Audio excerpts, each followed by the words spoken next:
This is VSiN, the sports betting network.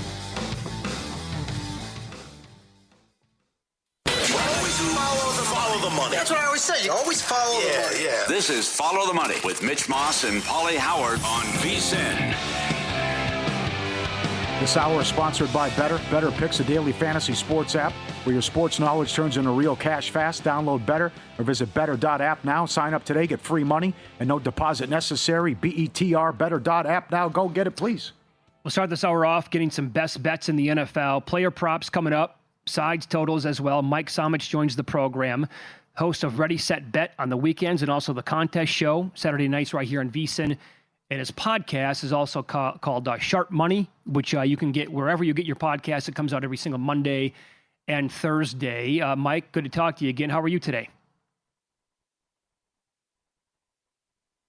Football Week 4 action. It's my favorite time of the year. We're fully rolling there. We're headed to the Breeders' Cup just 6 weeks away on the horse racing side as well. So it's a good time to be a sports bettor.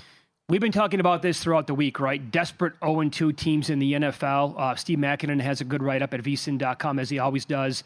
If you go back a good 15 years, when they're catching, a bunch of points, they're like 67%. We saw it last night with the Dolphins, right? Season on the line potentially here. Only 6 teams have made the playoffs since 1980 when they started 0-3, and they were live in that game the entire time. Is that kind of your approach to Houston catching points against Jacksonville coming up on Sunday? It's definitely part of it. Like I also think that when you look at the body of work from these two teams, Houston, in my mind, is the better football team. It's simple as that. I have them power rated as a favorite in this game, even in Jacksonville. They played 2 division winners last year. They're the Bucs and the Rams in week 1 and week 2. And they took both of those teams down to the final possession. The Rams were able to score late. They were driving back the other way, fumbled the football. You flip it around, game 2, they had the lead late, and the Bucs able to score on the final possession of the game there. Those are 2 very, very close games. You look at Jacksonville and who they've played. It was a Carolina team that was absolutely sleepy, awful on offense in game 1. And then they got the Bengals without Joe Burrow, a game they probably should have won by 17 points based on just how that game played out, the interceptions that we saw from Browning, and the fact that they had the ball in the red zone multiple times, didn't come away with points, yet they end up losing that football game. I'll take the better defense. I'll take the better overall team. I'll catch the 1.5 here with Houston. I also like this quite a bit as a teaser leg because I do lean toward the under. I don't think that there's going to be a boatload of points in this game, which means if you can tease Houston up to 7.5 with the current 1.5 line, that's also a good play here. There's a lot to like with this Charger team. We already know we like the coaching staff. Herbert's a rock star. The defense has been awesome, even with the injuries. But they got good news on Mac. There's a lot of negativity here now with Denver. Nix keeps turning the ball over, and you couldn't stop Indiana Jones? What do you think of the Chargers? Yeah, you look at that. Yeah, they swept them last year, and now they're a short home favorite. Sorry.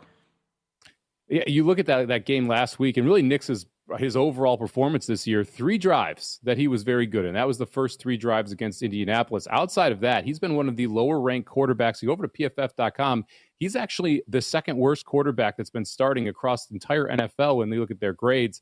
And his real issue has been when teams force him to dink and dunk, he just hasn't been willing to. You look at what this Chargers defense wants to do. They want to play a too-high zone shell. They're going to force you to be able to methodically go down the field. We saw it against the Raiders on Monday night, where the Raiders were just forced to have these long drives, these drawn-out drives, and Geno couldn't make a mistake. We saw 3 of those from him. The Chargers really never even opened it up on the offensive side. And you mentioned it. Look, Pat Surtain's hurt right now. There's not enough being talked about this. He busted up his knee in week 1. He wasn't himself in week 2. When you go and watch the film, it just wasn't the same Pat Surtain.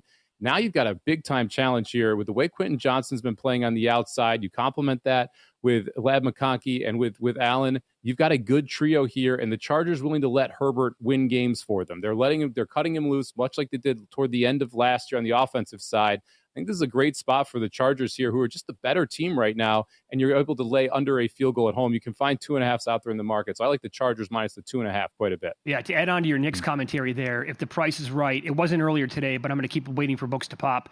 I am going to be betting Bo Nix to throw an INT in this game. I'll expand on that coming up a little bit later on in the show.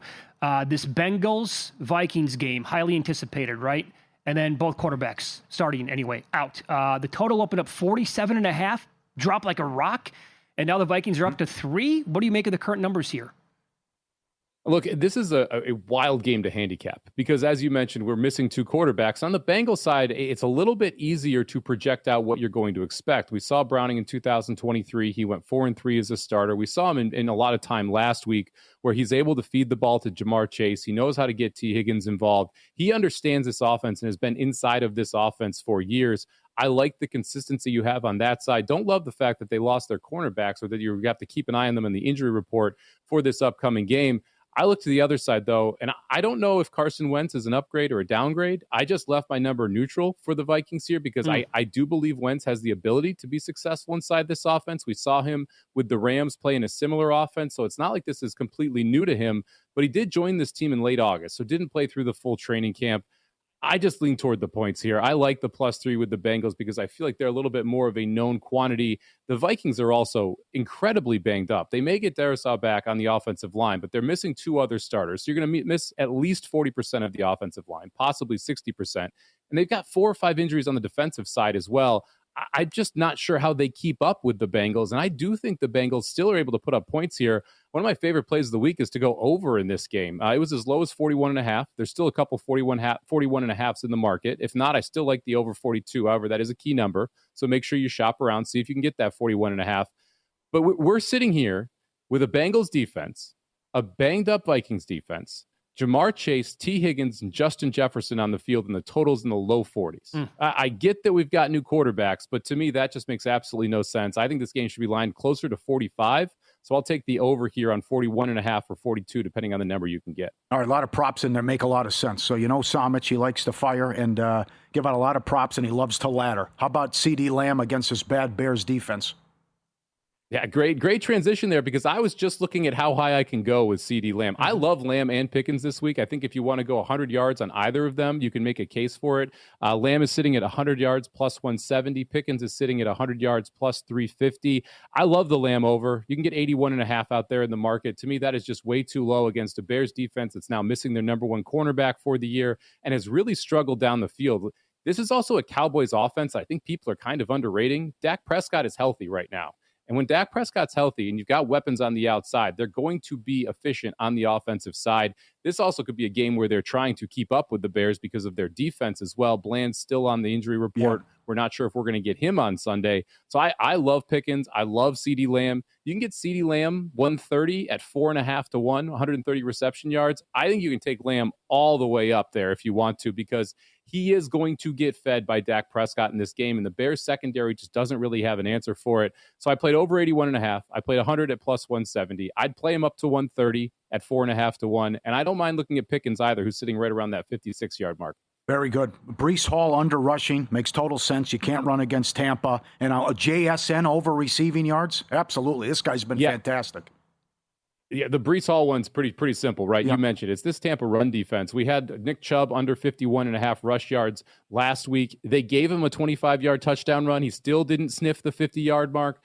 This is a run defense that's going to be selling out and saying, hey, Breece Hall is not going to beat us. If you want Tyrod Taylor to beat us through the air, you go right ahead. We'll see how that works out for you. But it's not going to be Breece Hall. This is also a backfield where Brendan Allen gets some of the carries, so it's not 100% full backfield here for the Jets. So like the Breece Hall under 60.5. And then, JSN, man, Jackson Smith and Jigba. He's been phenomenal. And he had a much more difficult matchup last week against the Pittsburgh defense and Jalen Ramsey out there. This week, he draws a much lighter defense in the New Orleans Saints. There's nothing people can do for him right now. Everyone knows that he is going to get the football, yet he's still putting up 100-yard games. He's still lined at the 73.5 mark, which is kind of like the lower end wide receiver. When you look at some of these totals, that makes no sense to me. He's the go-to guy here in Seattle. I'd keep an eye as well on the Kenneth Walker III rushing props in this game. Charbonnet was announced doubtful for the game on the injury report. Mike McDonald came out and said that he is officially doubtful. He does not think he's going to play. Once we get those rushing props reposted, it's going to be Kenneth Walker, Walker's backfield. I think he has a shot to have a big game against the Saints defense that's not exactly stout against the run. Great analysis. Okay, how about this one now? Tyler Warren has been, the talk of the country basically as a rookie. At some books, moved to the short shot to win Offensive Rookie of the Year. On Wednesday, DNP. Limited on Thursday, limited today, now deemed questionable for the game. I know you want to go over with him, but does that change your opinion at all on it? Well, I want to see if he's in the game. That's going to be the key to me, because if he is in the football game, he's going to be a go, and he is the number one target in this Colts offense just 2 weeks into his rookie season. Daniel Jones loves finding him, and he's exceptional after the catch as well. So he's someone who's getting a ton of targets and high-quality targets, too. This is a Tennessee defense I want to target tight ends against. Everything fits for Warren to be able to go over his total. He's at just 47.5 yards. So like him quite a bit at that number if he is in the game, but you got to keep an eye on the injury report there on Sunday morning to see if he's a go. I absolutely love someone on the Tennessee side, and that's Calvin Ridley. He's sitting at 52.5 reception yards in this game. Like, I don't think we have seen close to the best from the Tennessee Titans so far this year. Week 1, they've got to go to Denver. That is just an awful spot for a rookie quarterback at altitude against that defense and that pass rush. Rush close to 50% of the time. Week 2, they draw the Rams defensive line. That caused mass amounts of havoc in the backfield for Cam Ward again, not really able to get to his wide receivers.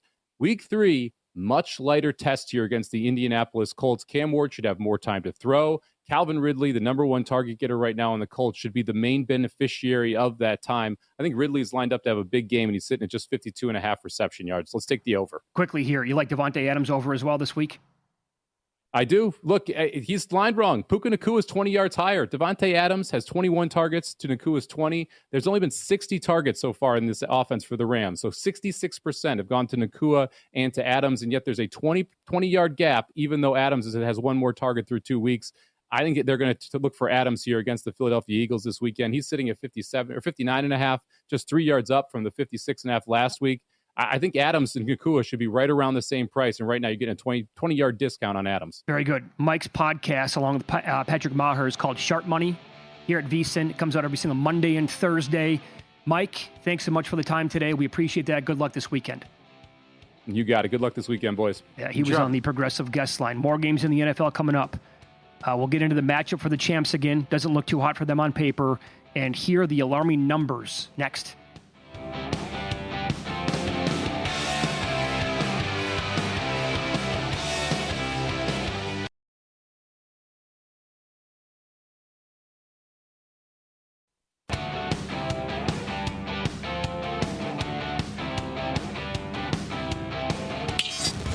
This is Follow the Money on VSiN.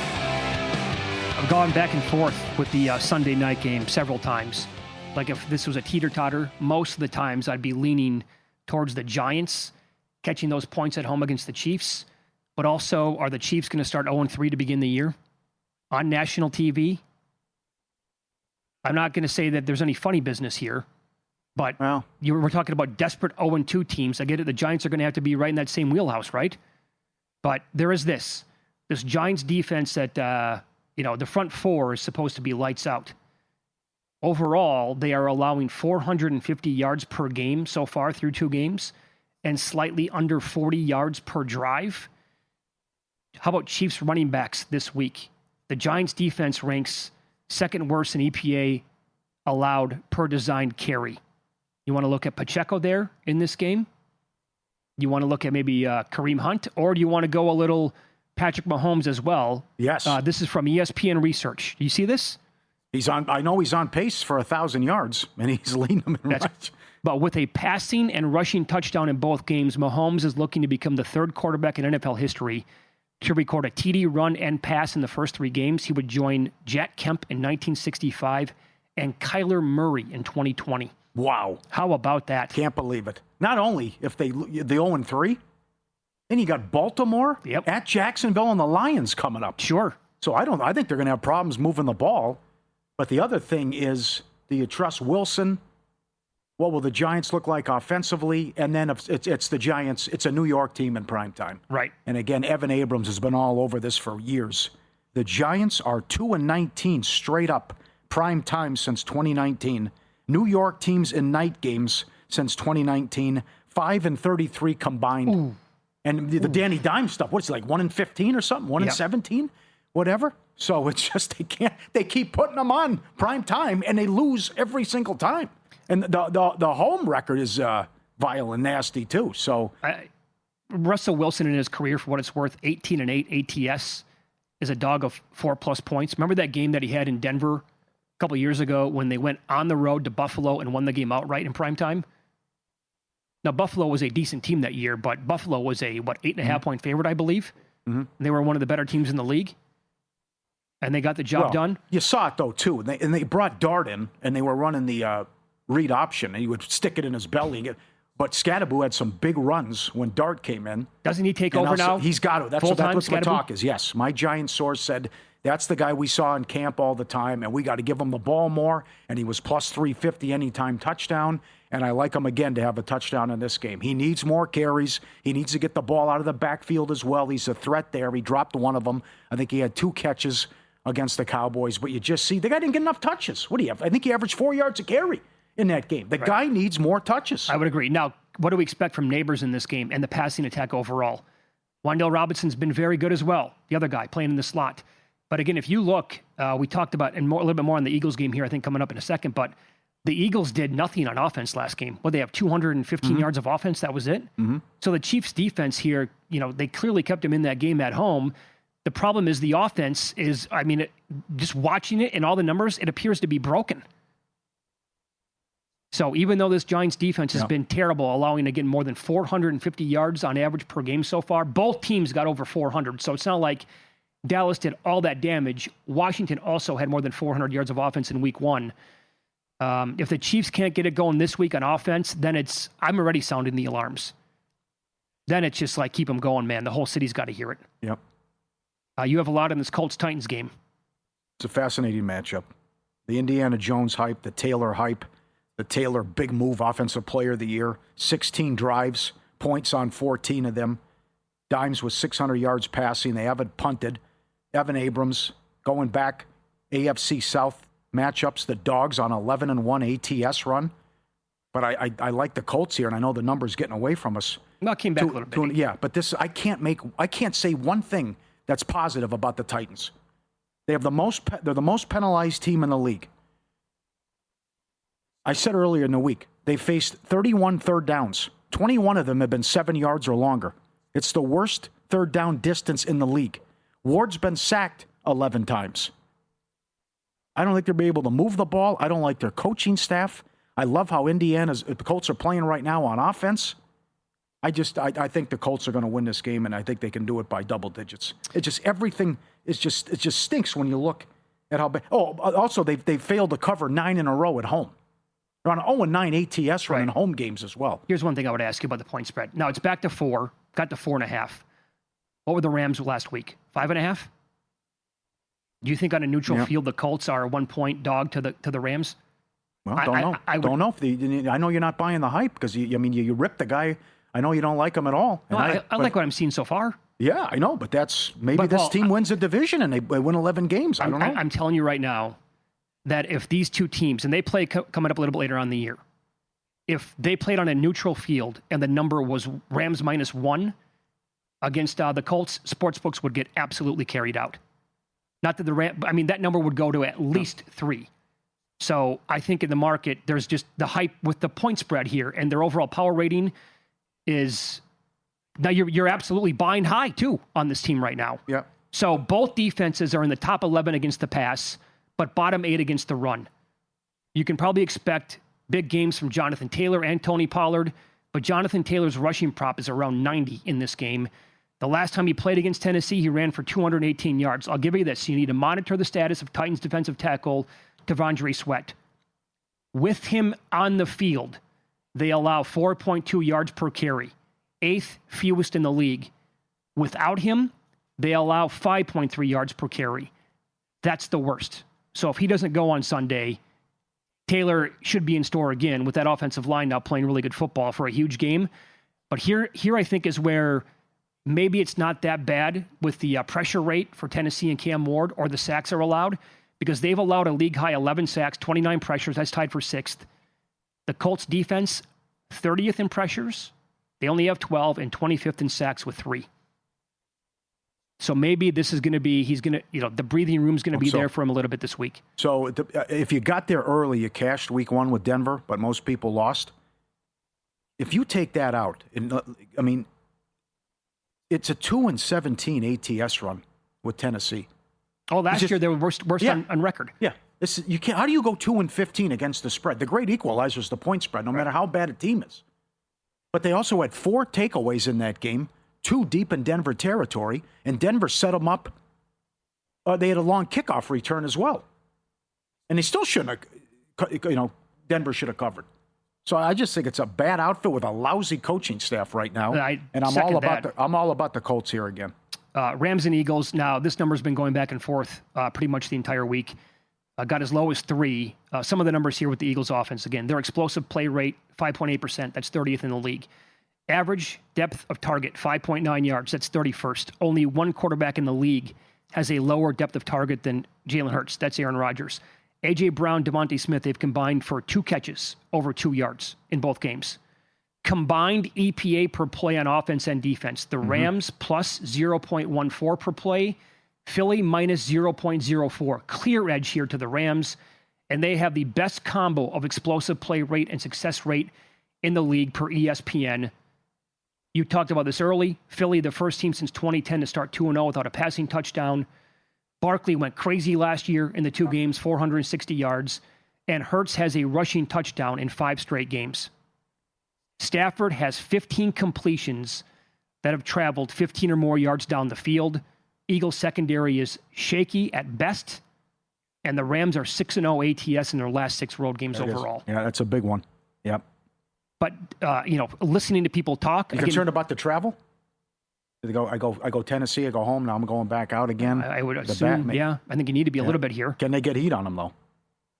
Can they put pressure on them and disrupt them and maybe knock them out of the game? They did last year.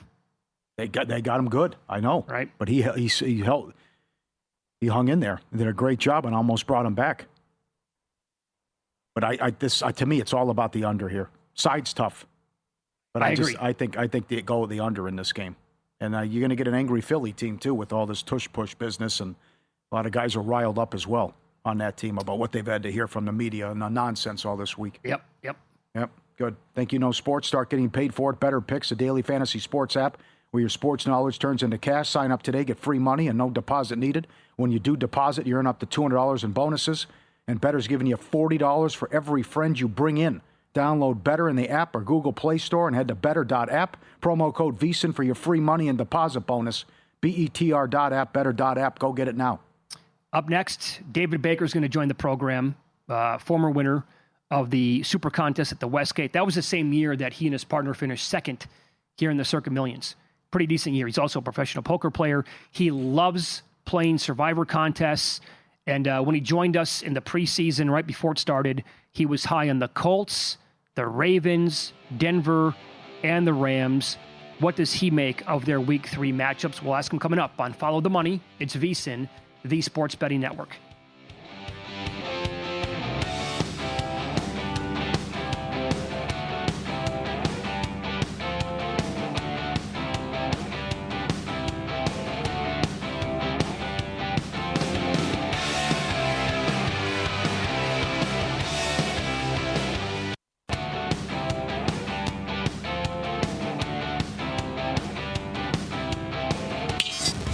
This is Follow the Money on VSiN.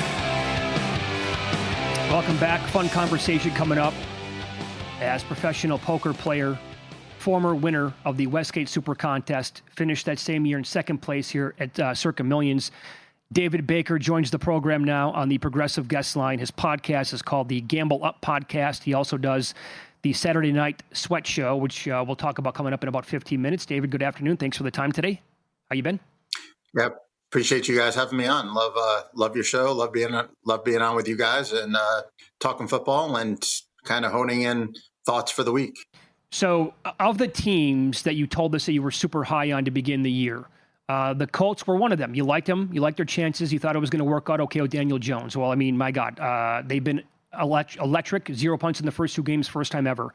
We're just learning right now that Latham and Sweat are going to be out for the Titans in this game. And we just talked about this. Like, if they're not going to be playing, Jonathan Taylor going to have a huge week again. Are you in that same boat?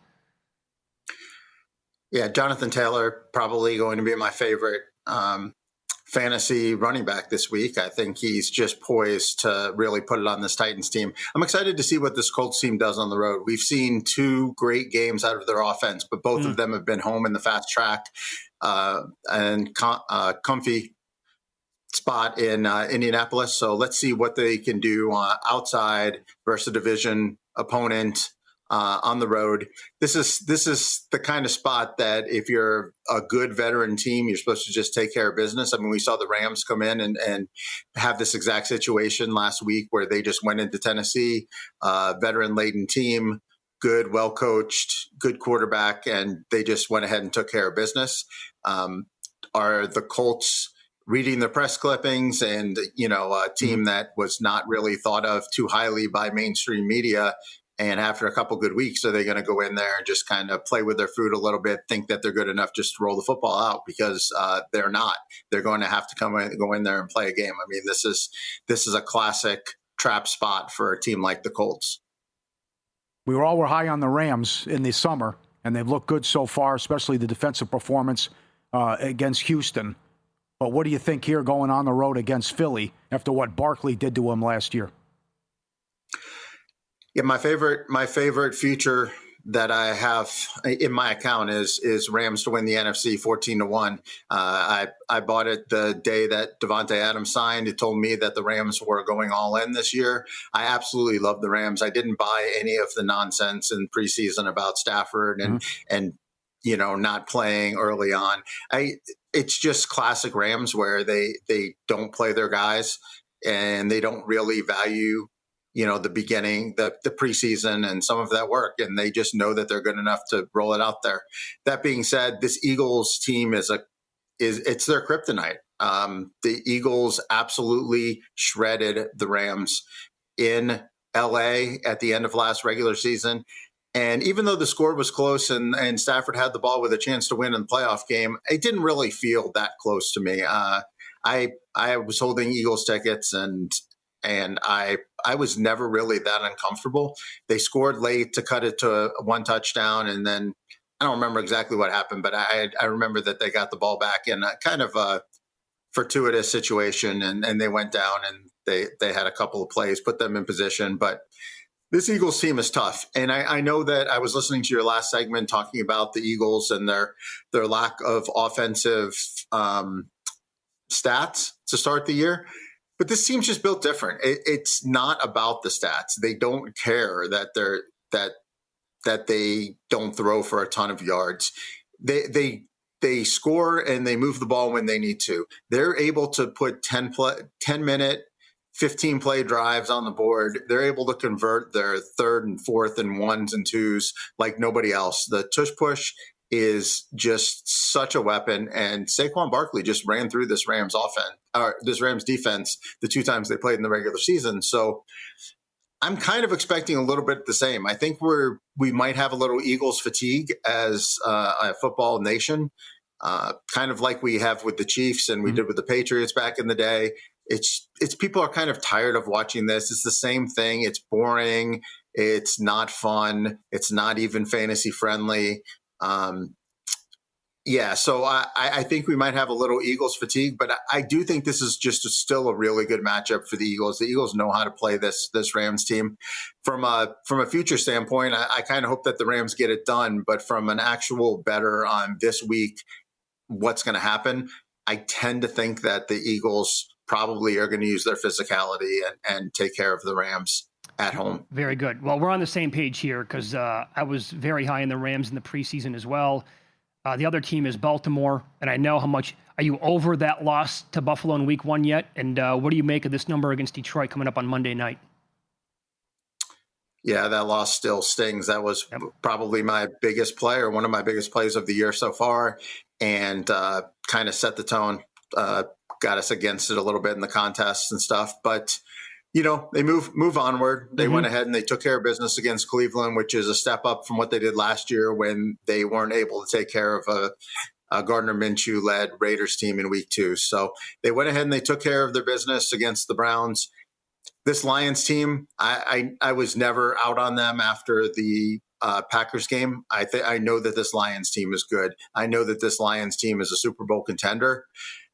But I can't get out of my head a couple years ago when Detroit went to Baltimore and just could not stop them.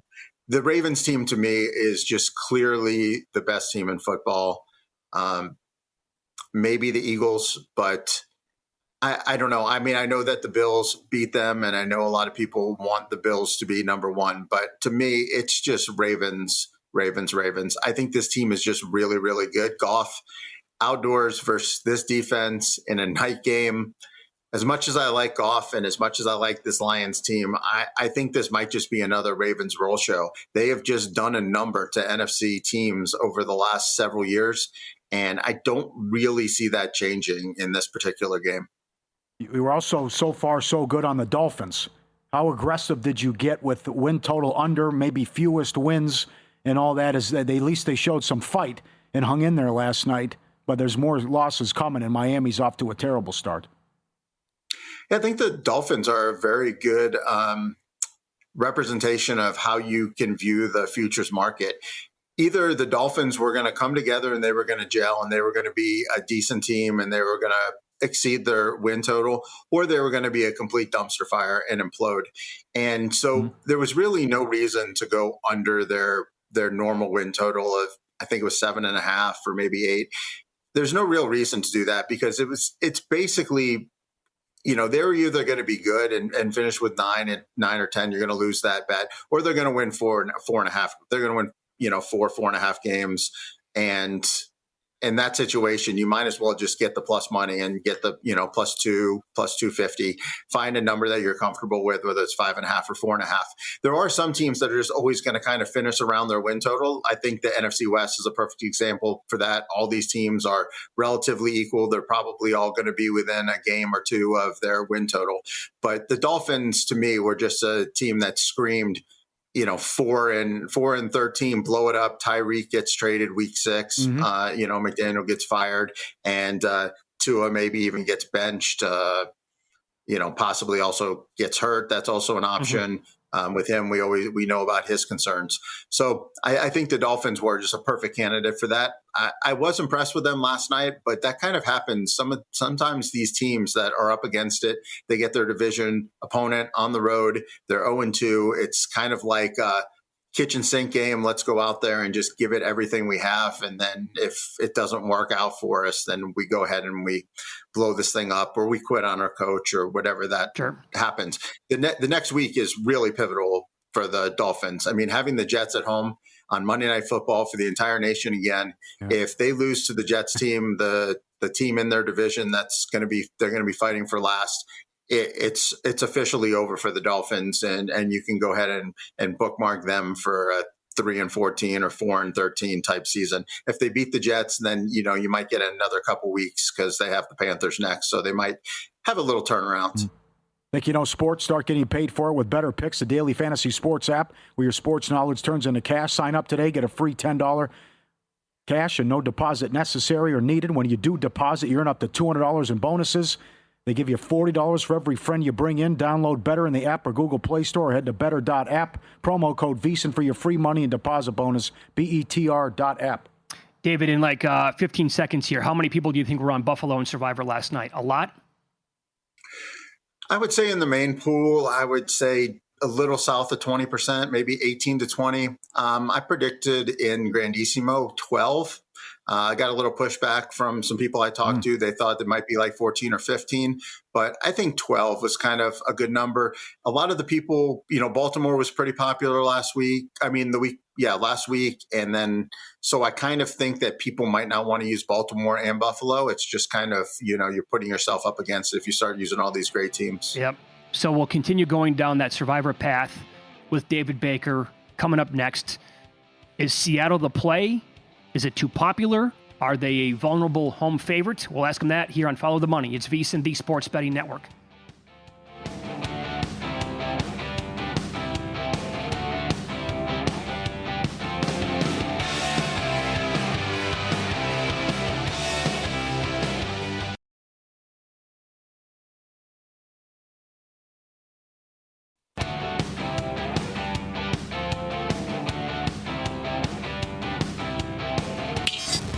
This is Follow the Money on VSiN. Rolling along here on a Football Friday as professional poker player, former Westgate Super Contest winner. The same year he finished second in Circa Millions. David Baker on the program here. Also, his podcast is called the Gamble Up podcast, available wherever you get your podcasts. And we'll get into the Saturday Night Sweat Show coming up in a second here as well. Okay, so we ended last segment talking about Survivor and how many people you thought were going to be on the Bills Grandissimo mode, the regular one. They announced it over at the Westgate, right? The 5K buy-in, 28? Yes. I think a little lower. 26, something like that? I believe so, yes. Okay, so then, David, is the play this week Seattle? Are they going to be too popular? What's your opinion there? Well, that's the $1 million question. To Seattle or not to Seattle. And, coming at it from two different contests. In the 1K, I think we're going to see upwards of 38 to 41% on Seattle. And that is a lot of chalk to eat. Now, the plus side for taking Seattle is if you take them, it's kind of, when do you want to be happy? Do you want to be happy on Saturday night or do you want to be happy on Monday morning? Yeah. I mean, on Saturday night, if I end up taking the Seahawks, I'm going to be miserable on Saturday night. Just knowing that I'm eating a 40% chalk who's not even a very good team, probably fringe top 20, fringe even needing to play. Like, you don't even need to play every team to win Survivor. You only need to play 20 of them, and they're a fringe team. So eating that chalk on Saturday night, I'm going to absolutely hate if I end up doing it. But on Monday morning, if Seattle wins and I'm on them, I'm going to be so happy that I played Seattle. Not because I made it through. Obviously, I'll be happy about that, but mainly just because I won't have to think about playing this team anymore, which is great. I mean, being able to get through 1 week and not having to use them. Now, eating chalk on a team that, is like maybe the 14th best team in the league or something is one thing, because you're going to have to use them at some point. But I think we can get through this season without using the Seahawks. So, but yeah, I mean, it definitely would be. It sure would be nice to get them out of the way. I love that point, and that's exactly how I feel on some of my entries. I've used Dallas on one of them. I've used Cincinnati on plenty of them, and like Jacksonville as well. I'm so glad I don't have to even consider using those teams on most of those entries, and I would have the same exact feeling with Seattle. Look, I mean, I didn't use Buffalo last night, so Seattle was the team I've been thinking about as well. But there is this, and I know I'm going to think about this a lot over the next 24 hours, David. They lost 5 games last year at home, including that game against the Giants when they were 7-point favorites. They lost 3 games in 2023. They were 3-4-1 ATS at home. They lost 4 games in 2022, losing as 4.5 point favorites at home. And in Russell Wilson's last year in 2021, they lost 5 games up in Seattle, 6.5 point favorites to Tennessee, 4 to Jacksonville, 5.5 to Arizona, and 7-point favorites to Chicago. And I don't know if I'm going to be able to get that out of my head. Yeah, for me, it's a little less about whether they're going to lay an egg. It's more just about the math of, do I want to just try to get rid of this team, or do I want to just kind of pray that they lose? But it kind of just really comes down to me. What am I comfortable with? All week, I've been thinking that I was really excited to fade the Seattle team, and I was going to put everything on Washington. That was the spot that I really had circled. But now that Jaden's out, I don't think I can get there. But I thought it was a really good spot for Washington, with the Raiders getting absolutely physically dominated the week before, and now having to travel cross country in a short week versus a team that had 10 days to rest up. A team and the Commanders that I know I was going to have to use at some point in the season. So it kind of felt like a really good spot for me to fade the chalk. But now I'm trying to look at Seattle, and it's do I want to use Tampa? Mm-hmm. Okay, well, Tampa has 2 of their best offensive linemen are out, one for the season, and Tristan Wirfs is still out, not back yet. So do I really trust that versus a pretty good defensive line with the Jets? Also, Tampa played a Monday night game. Do I want to go with Atlanta, a division road team that has some great future value, with 2 home games versus the Panthers and the Saints later on, in a road game versus the Saints, and a couple other spots? Or do I want to, go and go down that Green Bay path, where obviously we know that Green Bay is one of the top 5 teams in the NFL. So again, we get into a similar situation when we got in with deciding Buffalo or not. It's, do you want to save a team like Green Bay? So to me, it really just comes down to what am I comfortable with? Am I comfortable enough with any of these other options? And I'm not sure if I'm going to get there or not. I know for sure if I do click Seattle, I'm going to hate every second of it. But I might end up doing it. All right. Excellent. It's a great discussion. This was also a fun discussion. You guys had me on the Survivor Sweat show Saturday nights in the podcast, which airs after the picks are released. And you asked me what I thought of the picks. And I said I was shocked somebody used the 49ers in Grandissimo with Mac Jones. And then, hey, guess what? You're on with the guys who used them. It was Mike Buckmiller, who's been on the show many times and has won Circa Survivor, along with his partner, Richard, and they presented the case why they decided to do it. What's your thought on, guys, you got through, risky play, it worked, but they also have the easiest schedule in the league. Yeah, so thanks for bringing that up. Survivor Sweat, we have a new show. You can get it through the Survivor Sweat platform on YouTube and X.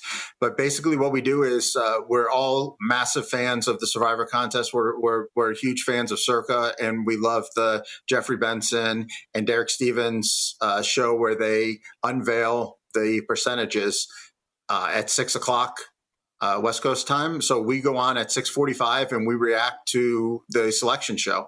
And we have many guests, Mike Buckmiller, I'm on, Tony Farmer from Last Men Standing Pod, and we had you on, Pauly, and we'll have several people on throughout the year. So please join us at 6:45.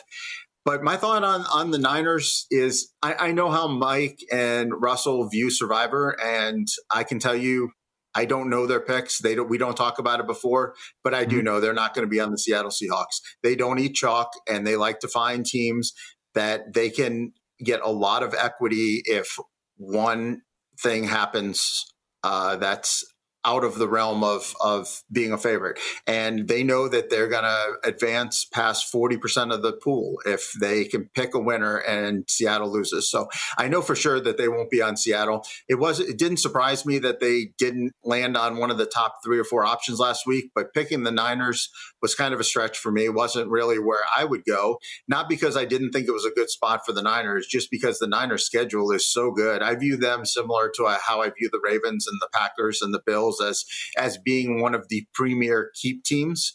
And, they have many soft spots throughout the year. So I was happy not to be on the Niners, but as I told them in that show, I absolutely love the guts that it took to be contrarian. And I did like the Niners. I played them in Circa Millions. So although I didn't like that pick per se, I do love the process and the way that they go about making their selections and them having the guts to do that. Yeah. I was kind of hoping that we would not know about the Daniels news in Washington until past the 4 o'clock Pacific deadline time, and then put a couple of entries on Washington, thinking most people won't take the chance, and then I'd be okay with Mariota anyway. Yeah. But if then he is announced to play Saturday night or Sunday, clear edge there going into the game. But unfortunately, they ruled him out a little bit early here. Yeah, I still may play some 1K survivors on it because I don't think, even though I think that Jaden is one of the best quarterbacks in the league, I think Mariota, the spot is just really, really good for Washington. Yep. So I'm excited for the Circa Millions contest to play Washington. They're -3.5 in the contest, but they're -3 in real life. So I think there'll be a lot of people that will be on the Raiders. So you'll be able to get a little leverage there. I do still like the Commanders in this spot. Very good. You can get David's podcast. It's called the Gamble Up Podcast, available wherever you get your podcasts. And as he mentioned as well, the Saturday Night Sweat Show.